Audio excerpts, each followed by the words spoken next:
that if you've lived a life that looks anything like mine, you're resilient as hell. You have a lot of tools in your tool belt that you perhaps aren't viewing as the advantages that they are, because entrepreneurship is about leaning into uncertainty and risk and not having all the answers. And when you've lived a life that has necessitated you to develop that skill set, you're already ahead of the game. Welcome to Beyond the Business Plan. I'm LeAnn Lyon, your guide on this journey to success. We will explore the inspiring stories of visionary leaders and groundbreaking entrepreneurs and unveil the tools and strategies that can empower you to manage your business from anywhere in the world. Join me, LeAnn, as we learn, laugh, and take the leap towards unleashing your joyful business journey. And let's make it happen now. Hey, coffee aficionados and entrepreneurs, LeAnn Lyon here. Are you craving that caffeine kick, but looking for a healthier alternative? Well, 9 years ago, I discovered the ultimate collection of energizing options to fuel your entrepreneurial spirit without the jitters. Discover your next favorite pick-me-up today and keep your business dreams brewing strong. Hear what it did for me by visiting this website, whyilovemycoffee.com. Yes, that's the URL, whyilovemycoffee.com, because your peak performance deserves more than just another cup of joe. I am excited that I get to introduce my guest today, who is a holistic healer. She's a coach and an owner of Compassionate Healing Services, a mental health company located in Medford, New Jersey, that treats mental health very differently. Kat worked as a physical therapist for nearly 20 years. You won't believe that when you see her. By the way, if you're listening to the podcast, come on over to YouTube and check out the show. For nearly 20 years before a personal mental health crisis and shocking spiritual awakening pivoted her focus to address how traditional mental health care is failing highly sensitive and empathetic people. Empathic, I think is the word. Empathic, empathetic, similar but different, causing, unfortunately, suicide and addiction rates to increase year after year. Kat is a Reiki Master of Masters, complex trauma specialist, mindfulness teacher, integrative medium, and empowerment coach. She is an original member of the NJEA State Task Force on Adverse Childhood Experiences, which are, nicknamed ACEs, Adverse Childhood Experiences, contributing to statewide efforts to mitigate the widespread effects of childhood trauma. Kat, are you there? Come on forward. Let's see you. And again, come on over to YouTube. Hi. I wish I could just give you a hug from here. I know, and I'm so excited to be the, I guess, first unofficial or official guest in your amazingly renamed podcast. So congratulations to you on that step forward. Yeah, indeed, indeed. And so I don't know when this will exactly replay, but we'll have fun when we do it. But tell me about you. What did I miss in that introduction? What more is there? Well, that the fun parts of me. That's what's missing. Tell us the fun parts of you then, Kat. The mom and me. I'm the mom of two amazing boys. Ben is 14, Charlie's 11. They're the light of my life. I would literally not be here without them. They're how I've survived my darkest days. And along with my mini golden doodle now, she'll be 3 in July, and she's my companion when my boys are with their dad. And I love to honestly enjoy the peaceful life that I've been able to create on the other side of a really chaotic childhood and early adulthood. Because, why, thank you very much for that introduction and saying I look younger than my age. I am 46 years old, and Unbelievable. I and I feel like I've lived anywhere between 3 and 5 lifetimes in that 46 years. And it's been a real struggle to build a mental health business when life challenges your mental health every single day. And, I think to some degree, we all know what I'm talking about. In my case, it has been more extreme, but that's what's allowed me then to help people through really extreme times in their lives, right? We don't teach what we learn. We through words, we teach what we learn through experience. So the fact that I've not just read about mental illness in a textbook, but experienced severe mental illness, meaning severe anxiety, severe depression, severe, I was diagnosed as bipolar in 2017 after a 6-day manic episode. And the fact that I had been doing everything right, in air quotes, really, by traditional mental health standards, meaning going to therapy on an almost weekly basis for 9 years, taking all different classes of pharmaceuticals, which in most cases had side effects that were worse than the symptoms they were treating. And after the birth of my second son was traumatic, I did EMDR, which is a Oh, well-known yeah, totally. That's an amazing therapy. It really is. and I definitely, and I don't in any way want to insinuate that the therapists that I saw over the course of 9 years didn't have a tremendous impact on my life. They did, and each one in their own right, and that the medications, specifically Xanax, weren't literally life-saving for me at the time that I was taking them. Mm. And EMDR wasn't helpful, or even the fact that I ultimately did a partial hospitalization program. These things helped to a degree, but certainly weren't what I would call healing, more like helping to manage symptoms. Well, we talk about in America, I mean, well, I say we, but I would say the people that I hang out with, and not everybody, but my group, we talk about it's a sick care system. Right. It's not a well care system. It's not a health care system. It's a sick care system. And for better or worse, and definitely I feel it's for worse, we encourage sick care. We wait for people to get sick. And I mean, even if you look at what's happening with now all the conversation around food additives and the things, I mean, try to go to the grocery store. We're recording this in the spring of 2025. So try going to the grocery store right now and buy a healthy yogurt or buy free range chicken eggs because they're sold out.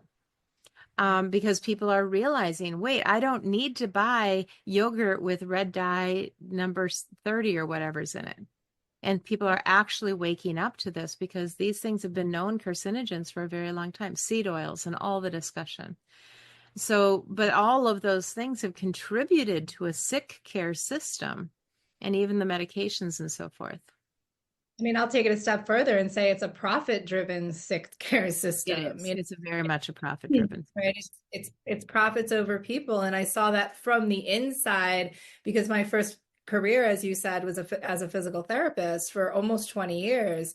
In which I felt very called to do it at the time. I mean, it was my first career aspiration. Well, besides cashier at the local supermarket, that was my first career aspiration as a 5-year-old. But okay, really, for real? Oh, cashier at the A&P was the first the first answer I gave. I thought it was so cool to press the buttons, and, and I did. Love that. I did live out that dream at a bakery when I was I started working when I was 11 years old because I did not come from a financially privileged family. And, in order to earn extra money and take myself shopping and to the movies with my friends, I started with a paper route, and then I worked at the church rectory, and then I worked at the bakery, and I got to use my cash register. And I was also working my butt off in school because, as I said, my childhood was, you know, less than ideal, to put it mildly, very traumatizing, to, put it more clearly. And, I was experiencing trauma on a daily basis, from, honestly, from each of my family members in their own ways. My brother was my daily bully. He really tortured me from the age of, from me being 5 to when he left to the military when he was 21, when I was 18. My Wow. mother, You're not the first guest, by the way, that has that story with a sibling, with especially an older brother, which is really sad. yeah, and I will say, in my brother's defense, it didn't come out of nowhere. He himself was being bullied on a daily basis by our father and by the kids at school. So by the time he was 8 and I was 5, it was really him taking out his anger on, someone who didn't deserve it, and it left a lot of emotional scars. And he was, it was, and the thing too, because I was raised in 1980s. I was born in 1979. So the 1980s and, early 90s, movies like Home Alone were coming out, right? And they had that brother Buzz who was, Yeah, just right. a terrible bully, right? Well, everyone was like, "Oh, Kevin's just like Buzz," and it was like became this joke, but it was like, but that's not funny. Yeah.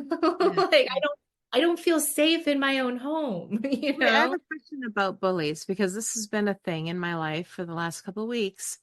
Recognizing the difference between somebody that you disagree with, or maybe somebody that you don't feel a kinship with, and somebody who is actually bullying you.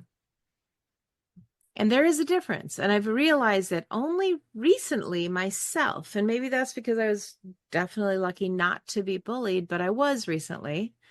And it really took me back. I mean, you said you're 46. I'm 55. And I know also, if what you're I watching YouTube, I'm blessed to know I don't look it.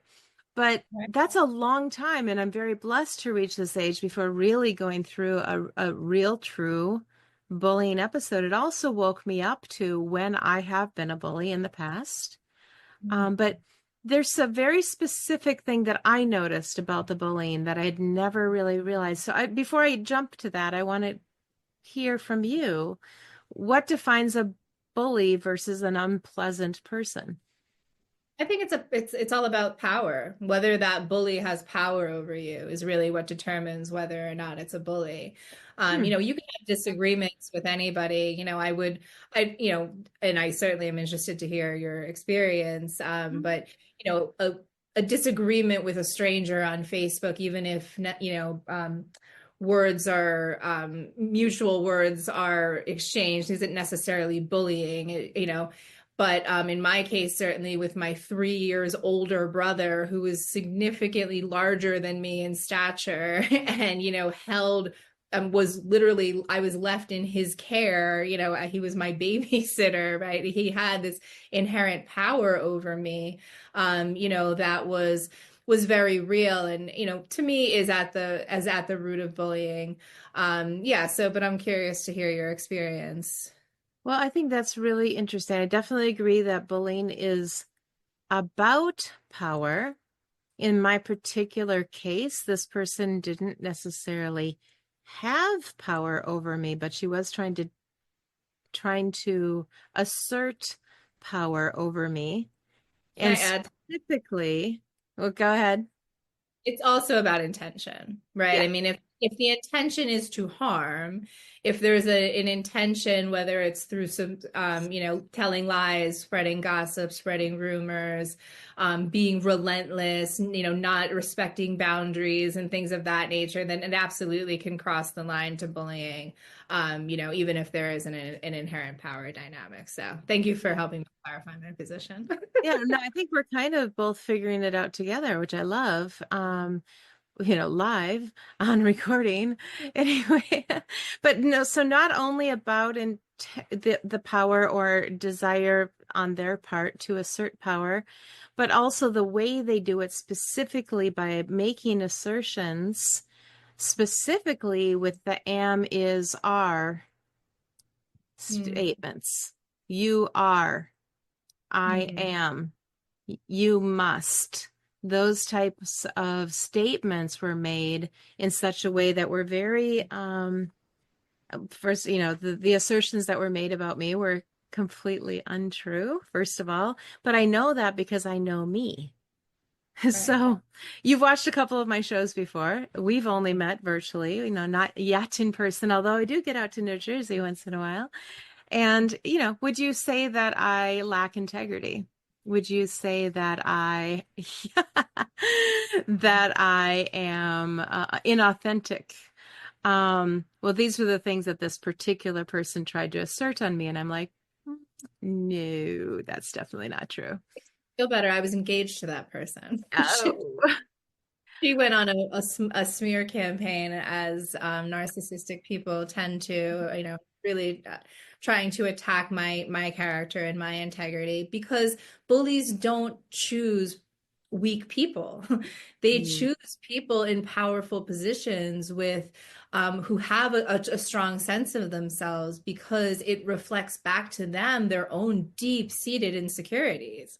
Regardless of how they come across, nobody who really feels good in their skin and confident and is on the right path in life is going to waste any time trying to make another person feel bad. That's just not how it works, right? The louder you are and the more critical and judgmental you are of other people, the shittier you feel about yourself. Oh, for It's a sure. Yeah. direct Yeah. correlation, right? So they hate to see, especially women, take positions of power and leadership. And, a big part of that is the patriarchy that we live in, right? Women are supposed to be obedient and women are supposed to be subservient. And, one of the shows I was listening to in preparation for this was talking about how women didn't have the right to own our own bank accounts until 1972. That was the year my parents were married. I know. And a lot of us, myself included, I was barely alive. I was, not old enough to know what that meant in 1972. But yeah, I mean, this is why there's so much. But you know who bullies women the most? With other women. Other women. Yeah, Oh, yeah. it's not necessarily coming from men. It's the women can be our own worst enemies, trying to establish that dominance over one another. But I am interested, and we're off topic of my normal like wrap here, but so I'm going to speak to any entrepreneurs listening to us, because this show is for you, or aspiring entrepreneurs. The show is for you. And the reason I'm digging in with this with Kat is, first of all, she has experience. And as entrepreneurs, you're going to get bullied. To tell you, and maybe not to the extent that I was recently. And I really am not going to go into all the details. It's just not. But to the point that when you say, I want to own a business, I want to leave my job, you're going to have some people say, you can't, you're not worthy, you're dumb, that's stupid. People will say this to you. That is bullying, in my opinion. When they are trying to tell you who and what you are, that's bullying in my definition. And where my prior history comes in here as relevant is, if you're anything like me, those people will be in your own family. That you might be Yes. married Oh, to that person. 100%. You might be engaged to that person. That person might be your best friend. You might lose all of your friends and all of your family, and everyone who, truly was benefiting from the version of you that wasn't as Right. outspoken, or, wasn't healing and wasn't actively. And the reason that women are such bullies to other women, again, it all relates back to this idea of patriarchy, where women are, we're fighting. There's so few spots at the top for us, right? That we always feel like we're fighting and we're competing for them. And there's definitely this queen bee syndrome. But really what it's about is, so many women succumb to the idea that, we should have our place in the kitchen or in the home, or only take on certain roles, like whether that be secretarial or nursing and things in the helping fields and teaching, right? And that entrepreneurship is for men, and all of these things that were beliefs that were spoon fed, right? And so when women who aren't living authentic lives because of the pressure society puts on them or their own families put on them, or they, they just have too much on their freaking plates between their jobs and their kids and, all of it. When other women see women who are courageous enough to really step into their purpose and lead and be the face and the voice for those who aren't as privileged, it can come across, sure, as rage and jealousy and a whole lot of things that, like you said, you're going to have to be able to endure and even transmute, right? Like, if I don't know who it was who said it, but somebody very well known said, if you don't want any criticism, don't do anything new or interesting. Yeah, yeah, 100%. And now that we've talked every entrepreneur out of becoming an entrepreneur, I want to say one more thing. Yes, you will get criticized. Yes, your family will probably not be your biggest supporter at first. And so pay attention to that. Build a tribe of other people that are building businesses. Find your tribe, find your people. I'm actually launching an app to help people do that, to help entrepreneurs stay inspired, stay focused, stay doing the things that we need to do. And it will be available on, if it's not already, when you hear this, on Apple TV, on Apple and Android's phones. So there will be an app called the Joyminder app. And yeah, it's there to encourage you, to help you find your tribe, because eventually those same family members and some of those friends will come back and tell you, I knew you could do it, because they Right. will like the version of you. But to Kat's point, it's a threat to how they know you. It's a threat to how they understand your relationship with them when you're first getting started, especially. And so just know that. You know it in your heart and know who you are. Do not let anybody else tell you who you are. And when possible, and obviously it's not always possible, especially with your spouse and such, but you don't have to tell everyone what you're doing No. while you're doing it. You can share it when it's done.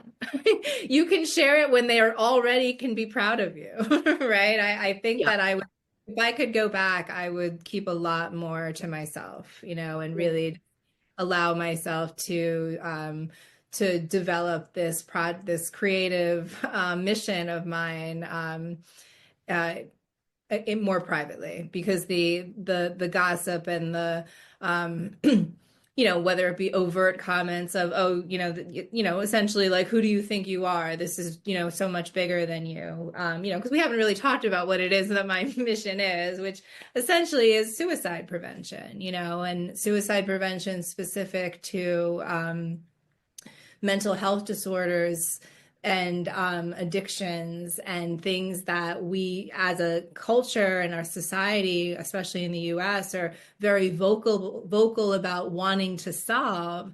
And yet when it comes to the solution, we're not, in the mainstream at least, being offered more than talk therapy and pharmaceuticals and treatments such as EMDR. And like, I went through a partial hospitalization program. And while each of those things was at least temporarily helpful, as I said before, they weren't approaching eradication of my symptoms. They were making my symptoms maybe a little bit more tolerable, but it wasn't, I certainly wasn't living life in joy. I was Yeah. surviving, not thriving, right? And the the first thing that really turned the tables for my healing was the same psychiatrist that had told me that I was bipolar in 2017. 6 months later, when I had the courage really to say to her and my family that I was suicidal, she took the time to really listen to my story. And that's when she diagnosed me with complex PTSD, which was something that I had never even heard of until that day. And it had helped me to reframe my childhood as traumatic, because while it's so obvious to me now and, to the listeners, as I talk about my childhood experiences, because it wasn't just my brother's bullying. My father had severe anxiety that he projected onto the whole family, and my mother had untreated mental illness, and she was also very cold and distant most of the time. And I lived in an unsafe neighborhood. There was a lot of things that contributed to my childhood being so traumatic. But at the time, I was normalizing it to the point where I would say, "Oh, it could have been worse," because I thought the fact that I had food on my plate and a roof over my head and clothes on my back, well, that's, and occasionally went on vacation, well, that's a good childhood, right? That's the definition of a good childhood, or at least a normal childhood. That's certainly how I was, at least what I was observing, not just in my own home, but in the homes of people around me, right? So that was the first time that I really saw my past through the lens of trauma, and realized, well, if this trauma is what's causing the symptoms of depression, anxiety, bipolar mania even, and trauma can be healed, well, maybe these symptoms aren't a life sentence.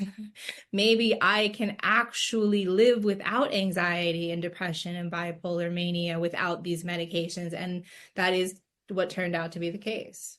I've heard something. And I'm trying, I may mess it up a little bit, but if you spend, and again, I'm not at all discounting anything that you shared. I do believe how else could it be? We're born into a particular situation. It's the only situation we know or are aware of at all, usually at least until we get into school. That's when we start, oh, wow, they have this or they have that. And we start realizing that there's other people living other types of lives than the way we learn. And that in itself could probably be traumatizing. But the thing I was thinking of is when you live your life looking backwards, that's called depression. And when you live your life looking forwards, that's called anxiety. Where Yeah. truly that's where being and living in the present is such a gift. Absolutely. And I mean, it took me over 38 years to come to the conclusion that that quote just beautifully summarizes about why it's so incredibly important to be living in the present moment, because it's really the only moment that you can find peace in, and that you can find joy in, that you can think thoughts that are more empowering. And because our thoughts do have a tremendous amount of power. They are creating our lives, like literally. Yeah.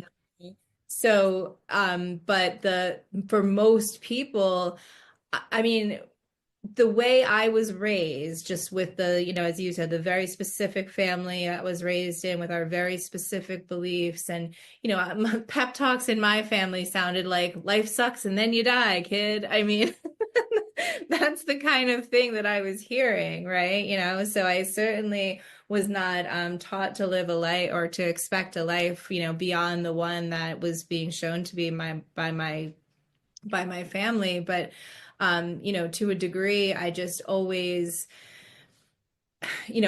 this need in my spirit to help other people in whatever way that I can help other people, right? And that I always had the ability, thanks to my academic, capacity, to study beyond my circumstances. Those were my outs, really, in a way that, I'll be honest, I feel like I lost sight of the question that you asked. That's okay. We were talking about, you've been sharing. That's all good. That's what I love about this format is it's about sharing stories. Really, we're sharing our stories and finding that interlacing of our stories as well. What we talked about is that, because you didn't really realize that you had this trauma, that you had lived a traumatic life, once you recognize it, though, then you can shift it. And I'll just share a quick story here from the sermon that I just witnessed this past Sunday. And it was so precious because in a way, I think that our stories, especially with our family stories, can sometimes get in the way with our spiritual life as well. And I don't know if that's true for you or not, but in the case of the sermon, our pastor actually brought his 11-year-old daughter on stage. Now that could be traumatic in and of itself, but she's precious. And there is a little clip that was shared later, and her eyes and her face are trained solely on her dad. Wasn't looking at the congregation or, audience, just dad. And dad was pretty much having a conversation with her just on stage and saying, basic things. When you get hungry, what do? She goes, I go get food. He said, do you buy the food? She goes, no. He says, I give, we provide the food for you. She goes, yes. He said, do you have a place to stay? Do you have a bedroom? She goes, yes. She said, do you pay for the bedroom? And basically pointing out, the things that fathers do, because we love our children. And he didn't get towards the emotional side, but he said, we're going to go on a trip tomorrow. Do you know where we're going? And she said, nope. Do you expect that you're going to have fun? She goes, absolutely. And it was just so cute because her trust in her father is so, as a good father, and he is so there. Now, he fully admits he's not always a good father. Sometimes he falls down. We all do as parents. I've had my own thing. But if you don't have good parents, especially good fathers, the Christian tradition of Jesus or God as a father figure can be traumatizing also. It actually leads many people away from religion, which is a sad part. But when you can face that part and realize that just because you had a poor earthly father, but there's a heavenly father that loves you so deeply, it can be a healing if people allow it to be, and that's a present moment reality every moment. Anyway, that was just what caught my attention when you were just saying what you did. Yeah, and it's interesting that you bring that up because it was actually the death of my father when I was 21 years old, when he died of lung cancer. Oh. It led me away from God because I had a very strong Catholic faith from the age of, birth to 21 when my father passed away. And in my view then was my father was very, very faithful, and to the point where my father was the most amazing terminally ill man I've ever met. And I worked in healthcare for almost 20 years, so I met a lot, but his faith was just so strong that he was going to heaven, that when he realized that he was losing his battle with cancer, this peace came over him, and he was like, well, I'm going home. I don't know what you guys are all so upset about, right? I mean, he really That's beautiful. in person. But because our my one and only prayer for the 16 months after he was diagnosed was that this cancer not take his life. And that prayer was not answered. And at the time, that was right around when some disturbing truths came out about the Catholic Church. And, my faith essentially died with my father. And, I spent 18 years being very atheistic, very much science minded, along with my bachelor's in biology and my master's in physical therapy. And, but at the same time, as I said, always had such a heart for service. It's not something that somebody taught me, helping other people, especially in the ways in which I'm specifically gifted to do so, feels amazing to me. It doesn't feel like work to me. It feels like what I was put on earth to do. And if I can make a paycheck with that in addition, that's a huge bonus, right? So even when I didn't believe in God, which I very much do now after my spiritual awakening, I believed in the ability for humans to really make a huge impact in each other's lives, and I didn't necessarily see that as connected to a higher power, but more inner integrity, and Yeah. you either have that or you don't, right? So yeah, so I like to look at it as we all have unique paths to the same conclusion ultimately. We hope so. We do. I mean, and not everybody does get there. I'm so grateful to hear that your father did have peace. I hope that that still brings you some peace now. But yeah, that's a tough one to go through. I still am blessed at 55. My parents are still here. And I don't take that for granted because I know it can change. But and it will But change, yeah, my mom passed away in the end of 2023. So Oh, okay. but as you said in the introduction, part of my work now is mediumship. So I actually receive signs that are very meaningful to me from my parents and other loved ones who've transitioned all the time. So it's a very meaningful relationship, honestly. It's not the same. It's not the same as having them here, but it is very real and magical the way that your loved ones can get your attention in the present moment.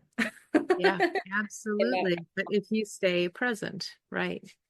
Yeah. Right. So, what I loved that you shared earlier, I didn't even get to ask the question. What did you love to do as a child? You just blah. I'm just kidding. You shared it, but I've been thinking about it throughout the whole time that we've been talking, a little bit. You said that you wanted to be a cashier. You've also said multiple times that you recognize that you are here. And, as Christians, we might say that we had that our purpose was planted in us specifically to do or be something. And you said to serve others, mine too, to serve other people at a high level. Well, that's what cashiers do. Yeah.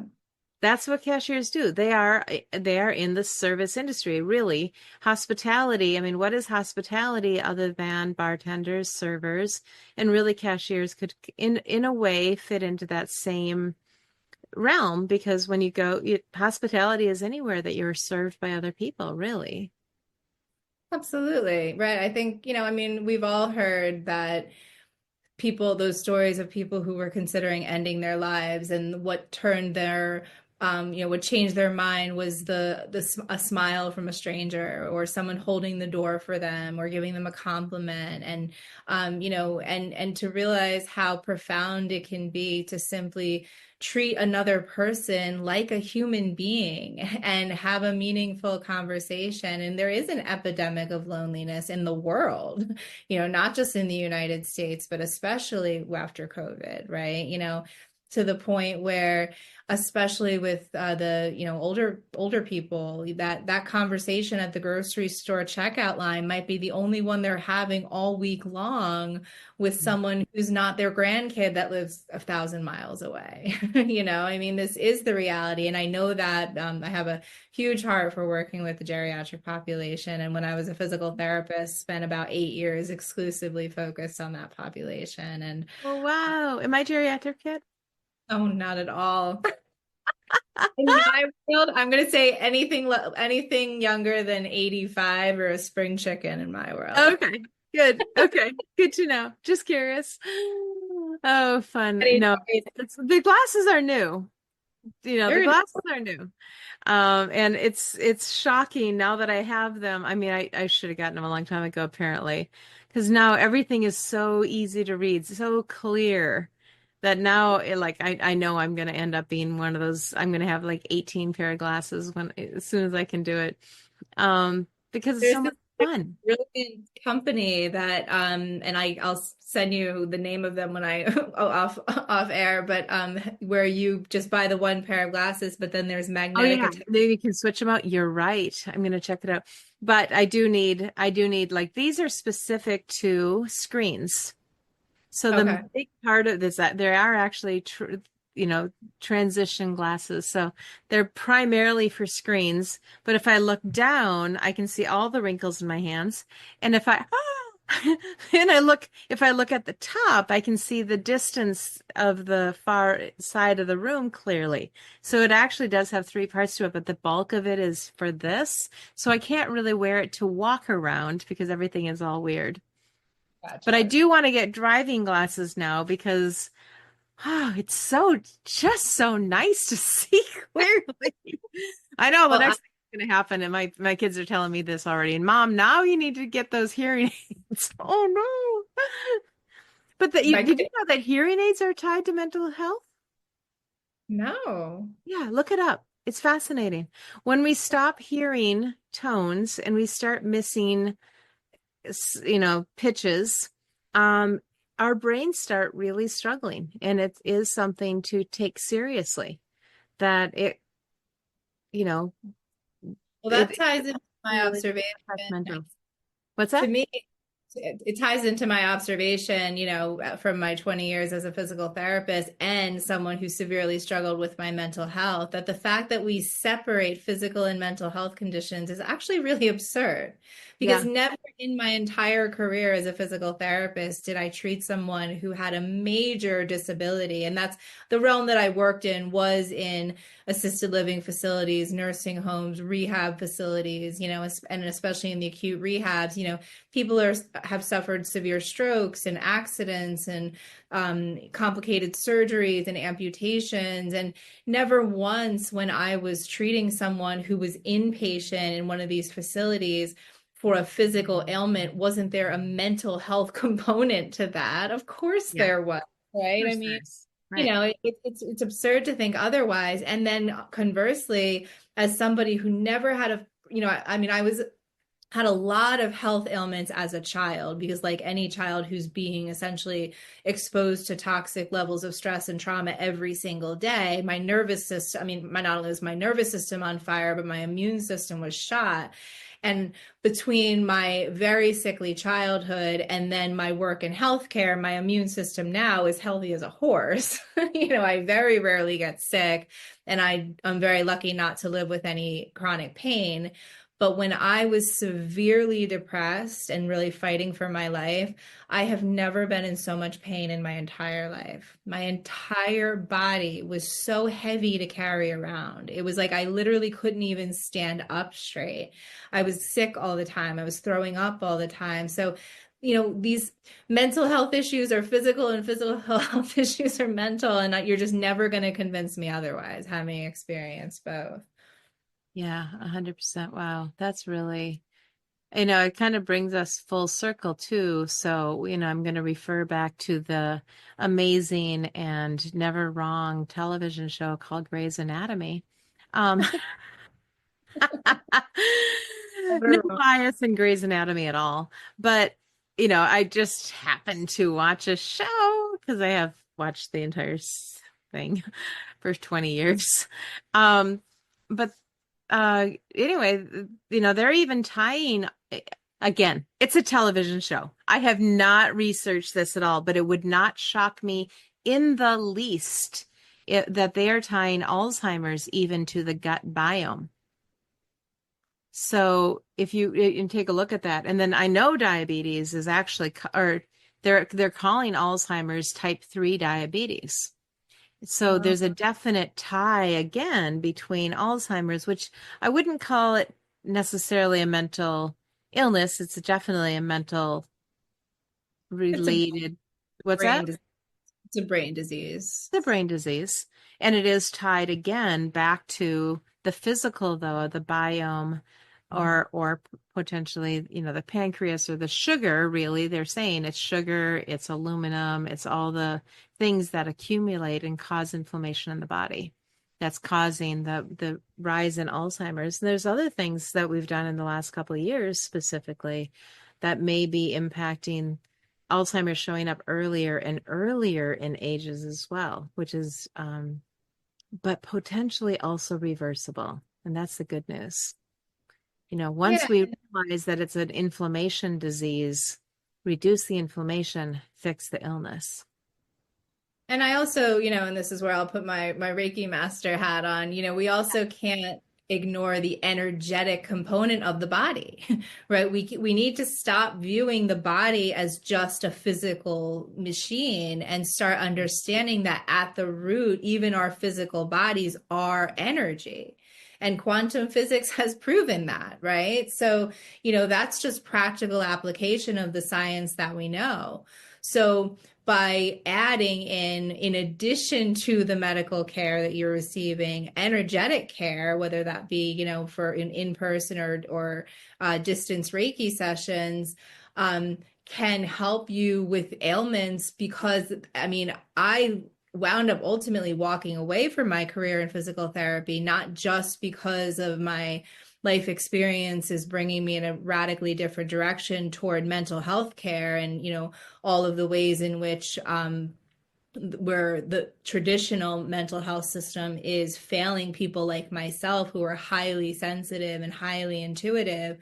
But when I understood that at the root, all physical illnesses and diseases and disabilities and injuries that we experience are the end result of years and maybe even decades, if not entire lifetimes, of unhealed traumas, repressed emotions, and energy blockages, right? Because those things are not prioritized in Western healthcare, right? I mean, I was a master's level physical therapist with a 16-year career behind me, and I had no idea that trauma, the definition of trauma, went beyond broken bones and head injuries and amputations. I didn't think about trauma on an emotional level. And it wasn't until the Adverse Childhood Experiences study, which was first published in 1997, I believe, that showed that people, adults who went through childhood experiences such as divorce or abandonment, or a parent with mental illness in the home, or a parent who went to prison, or of course was physically or sexually or emotionally abusive, that these adverse experiences in childhood are having a significant impact on your adult health, both physical and mental. And the fact that not only does the research solidly prove that, but it just makes logical freaking sense, right?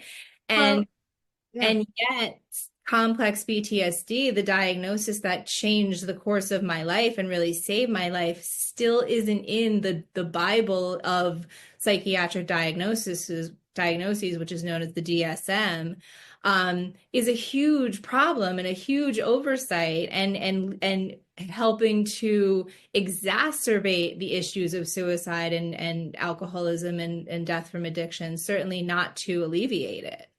Right. Wow.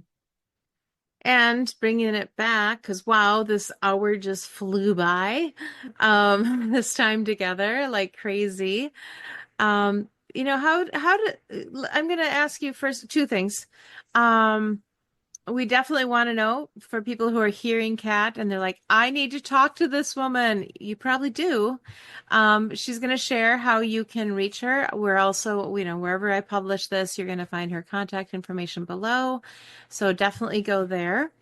But how does some of what you've been talking about, how would this impact somebody who is an aspiring entrepreneur, or maybe they've been an entrepreneur, but they failed. They have the trauma of having lost. I lost a company. I've definitely had to go through a few things that way. And I would call that was the way it happened, was quite traumatic. What would you say to those business owners that maybe they're still wanting to pull the trigger on doing their own thing, but they've got something going on like that? What could they do to take a step forward? Well, I think the first thing would be to acknowledge that if you've lived a life that looks anything like mine, you're resilient as hell. You have a lot of tools in your tool belt that you perhaps aren't viewing as the advantages that they are, because entrepreneurship is about leaning into uncertainty and risk, and not having all the answers and doing things right. So when you've lived a life that has necessitated you to develop that skill set, you're already ahead of the game, right?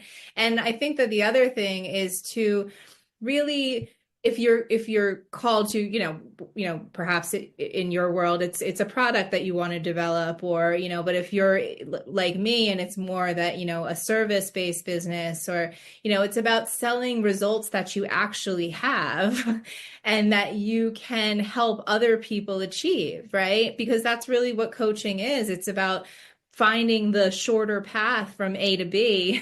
I took the route of, in 2017 being suicidal and, not really sure how I was going to hang on. It wasn't that I wanted to die, but I just didn't know how to live through the amount of pain that I was in, having tried, in my view, almost everything at that point. To now, while my while my life certainly isn't perfect by any stretch, it's a life that feels authentic to me. It's not a life that I feel like was imposed upon me. I get up every day, and especially in the work that I do and the clients that I get to work with, it doesn't feel like work at all. This feels like meeting with people who I resonate with on a deep level and know how to help because I've been where they are, and I can show them a shorter path to get to their goals. And so yeah, if you're doing those two things, if you've lived a hard life, you already have the tools to do hard things. And if you are really looking to, from a heart-based space, be of service, whether it's through a product or a service, and it's coming from the right place, I think, go for it wholeheartedly, and the universe will support you in that. And I'll just add on just one more little thing, back to, again, having gone through an experience of being bullied a couple of weeks ago. The other beautiful thing about going in and becoming an entrepreneur is you do have the choice of who you work with. Right. If you're in a career, your boss is going to say, deal with it, go work with them. You don't have you lose some choice when you collect a W-2. And so when you have your own business, you have the right, if not the responsibility, to say, I don't think this is the right fit, when it's not. And right. That's, again, where the generosity can come in and just say, you know what, I don't think I'm the right person for you. It's great then if you happen to know other people you can refer them to. Some people, though, like I wouldn't probably refer that particular person to anyone because I like most of my enemies more than that. I'm not sure who I would, quote unquote, sick that person onto. I'd feel bad. But you have that option, you have that choice. And again, when we hung up on that call with that person, one of my VA manager and I were on the call together, and we prayed over her. We just said, Lord, that is one sad person. That is one person who's gone through a lot of stuff, and we pray for her. But thank you, Lord, for us not having to work with her in this business, because she is not the right fit for what we're doing and who we serve. And so I do still pray. And I will continue to pray over that person. There is not a bit of hate in me over it. There's just relief that I have the flexibility to not have to work with that person. And again, there's the golden opportunity of becoming the entrepreneur you are called to be. So step into it. So, Kat, how do people reach you? How do people find out more? What can they find out when they find you? Where do they find you on social media? Go. You can find me on social media at KAT. Well, this is Facebook. My last name is SCHWARZ. On Instagram, I'm at Kat Schwarz _CHS. That stands for Compassionate Healing Services, which is the name of my company. You can find me on my website is Kat Schwarz, KATSCHWARZ.com, or also coaching.katschwarz.com. And that'll give you information about my high-level coaching program, which I call the Empath Empowerment Program. So if you have any interest in that, please book a completely free call. And if that's really true of any of my services, if I resonate with you, go ahead and email me, kat@chsyoga.com. There you go. Wonderful. And so definitely, and we'll put these things below wherever we publish this. And we're so blessed to have you here today, Kat. Thank you for sharing your very generous story and your radiant face. For anybody watching listening to the podcast, come over and check out the show and just see her just radiant face. And when you've heard all that she's described, all that she's been through, you just wouldn't know it looking at her. She's truly just radiant person. So thank you for joining me on the show.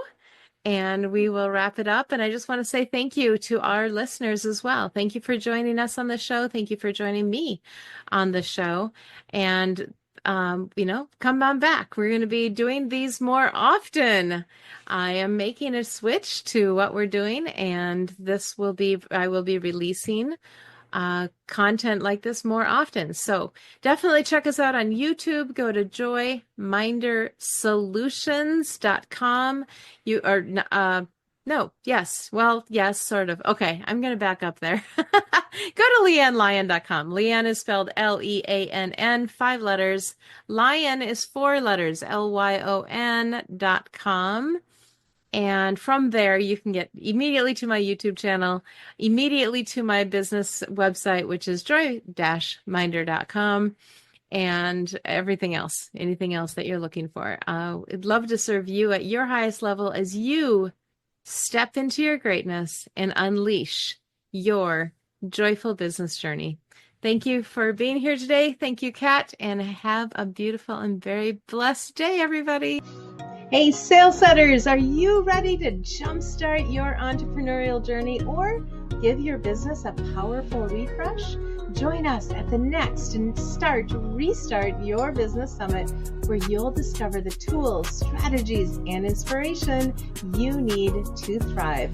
Learn more at joyminder.com. That's JOYMINDER.com, and look for the Restart Your Business Summit icon. Don't miss out. Your future business awaits. Thank you all for joining us today on Beyond the Business Plan. It's been a joy and a privilege to share this space with you. For more inspiring stories, tools, and actionable insights, make sure to follow us on your favorite video platform.